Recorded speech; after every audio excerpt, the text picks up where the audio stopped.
केलेला आहे, कारण त्यावर एकच सूचना अशी होती की आपल्या विनंतीनुसार आपल्याला विनंती करतो आहे की माननीय मुख्यमंत्री महोदय पण आहेत, विदर्भातील धरणं जे आता गोसीखुर्द अलीकडे झालेला, पण सगळे धरणामध्ये प्रचंड गाळ मोठ्या प्रमाणात आहे. आपण मामा तलावांचा उपसा करतो, त्याला काही प्रमाणात निधी देतो आणि त्यामुळं हे पुराचं कारणसुद्धा माननीय मुख्यमंत्री महोदय हे एक मोठं कारण आहे.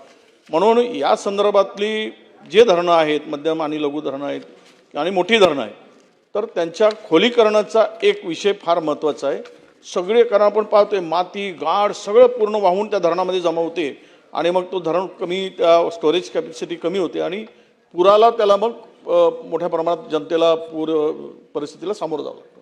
म्हणून ती एक विनंती माझी आहे, आपण यावर निर्णय घ्यावा. माननीय अध्यक्ष महोदय, मुळात धरणातला गाळ काढण्याच्या संदर्भात आपण त्याचे निकष ठरवायला एक समिती तयार केली होती.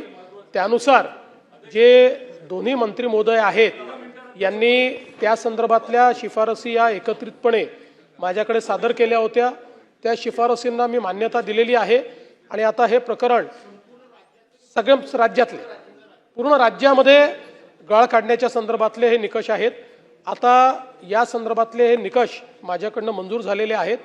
पुढच्या कॅबिनेटला ते मंत्रिमंडळापुढे येतील आणि मंत्रिमंडळाच्या मान्यतेने पुढची कारवाई त्यात केली जाईल. आता isakal.com आहे देशातील नंबर 1 ची मराठी न्यूज वेबसाईट.